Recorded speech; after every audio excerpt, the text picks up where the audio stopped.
Hello everyone, welcome back to the channel. I'm just squeezing in a very quick video this week. It's quite a busy week for me, to be honest, busy with regular work and more importantly travelling back to the UK ready for the rally this weekend. It's rally week, yay! We like it when it's rally week. So I'm actually recording this on Wednesday, but I'll still put it out on Thursday. But yeah, just lots going on. It's an interesting experience, this. Well, I might come on to that. Shall we come on to Let's come on to that in a minute. Firstly, I've got toys, rally toys. Look at these. So I was out shopping last weekend, clothes shopping of all things. We went in a kind of department store, not really a sort of cheap department store. And I found, sorry, I'm doing a terrible job of this, I found these. Look at these. I had to buy them. I'm really childish. I just love seeing rally models / toys. Look, there's a little Hyundai.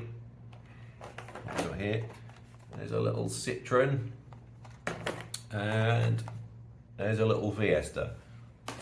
Aren't they cute? I just thought I bought them because I'm a magpie and like shiny things. I just thought it was nice to see something rally related because you don't often see rally related toys and models. When I was a kid, there was a company, UT, I think they were called, and they used to make 1/18 models. And I remember going to toy stores and car and like motor shows and seeing stands selling them, and they always had Escort Cosworths and things, and I thought they were the coolest things in the world. But the rally versions were quite expensive at the time, so I never actually had one. I think I had one of the road cars, which were cheaper.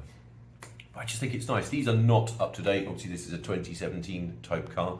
Now I don't have all of them. I was looking, so I was thinking, well, there's no Toyota, and if you look on the back, it says that it's an officially licensed Toyota product. But when I've looked online, I can't actually find a Toyota.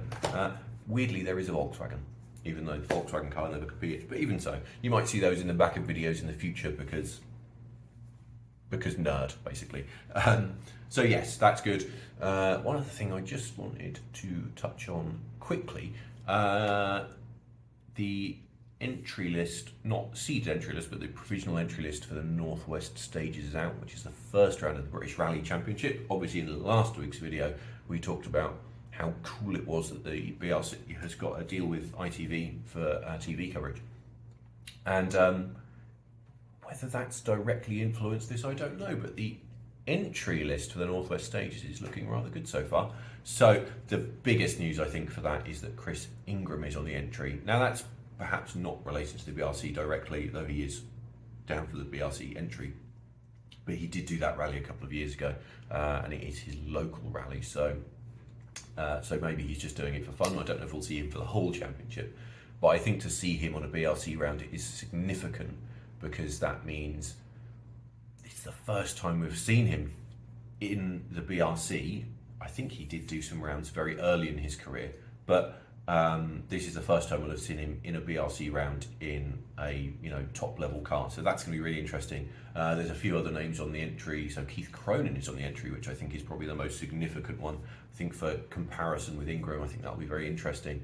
But there's some others. Callum Black is there, who's obviously a very quick driver. So I think it's really interesting to see that. I really hope, really hope this is a sign that the BRC is on an upward trajectory. I hope Chris decides to do the rest of the championship, and I hope we see more names. I know Ocean Price put out a statement saying he'd had some funding issues in terms of being let down by sponsors, so I hope that wasn't related to a BRC campaign, but I hope he does get out and do some things. But I thought that was rather good. Anyway, let's get back to what I was talking about at the beginning, and that is the fact that it's rally week. And as I said a few weeks ago, I will be at Snetterton driving an Impreza. And as I said, it's proving quite an interesting experience so far. So I've only done one rally before as a driver, which was 5 years ago. It was this event 5 years ago, and it was in my own car that I built myself, which I keep promising to do a video on, and I will. After this week though. So this time I've hired a car, which is good. I'm very fortunate to be in a position to do that. it should, I hope, take some of the stress out of it. You know, last time when I built my own car, it was an absolute disaster. Some things went wrong in the run up to the event. I seem to remember snapping a wheel stud, having to strip a hub off to repair that, and having some other silly little things going wrong right in the run up to the event, and brake problems. I think when I was testing the car the day before, I think I took the car out to bed the brakes in and discovered a leak in the brakes. No, it was just a disaster. Obviously, none of that should happen. From a car perspective, it should be easy in terms of just showing up, drive the car, there's mechanics. I don't have to worry about any of that, so that's really good. The weird thing is unfamiliarity. So I've never driven the car, I haven't seen the car. It's an Impreza R4. It does have a H-pan road car gearbox, 6-speed STI gearbox. So that should make it a bit easier than if it was a sequential, in a way. In terms of familiarity, I have driven a sequential car on the road, but not competed in one. So I think it being more road car in its gearbox might make it easier. But the only Impreza I drove was a standard WRX about 20 years ago. So there's definitely going to be some unfamiliarity there. The first couple of stages are going to be super, super slow, I think, just as I get used to the car. And I don't have any expectations for the result, by the way. This is purely just for fun. But anyway, so there's that side of it. But I think being in a different country in the run up to the event and literally flying in, being in the UK for a few days and doing the event and leaving is quite odd. So my license, for example, I applied for it online, or renewed it online. So hopefully that showed up. They've told me that it has. My club membership card. I rejoined my local motor club. Hopefully the card has showed up, because I need that apparently, which seems a bit backward if I'm honest. I don't know why we're still having to worry about club membership cards in this day and age.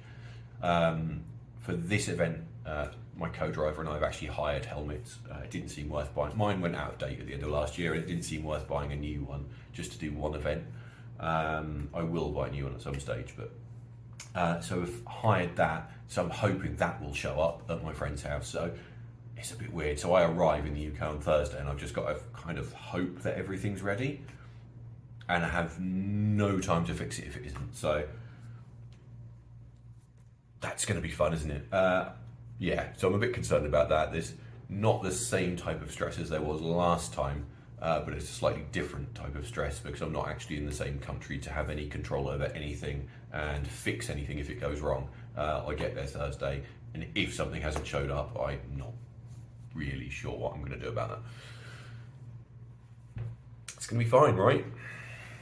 It's going to be fun. I'm looking forward to it. I think, as I said, I have no expectations in terms of the result. It is just a case of going there, having fun, enjoying driving a professionally built car that I've never driven before, and just see what happens. I think for me, my benchmark is finish. I want to do all the stages, because that's the main thing.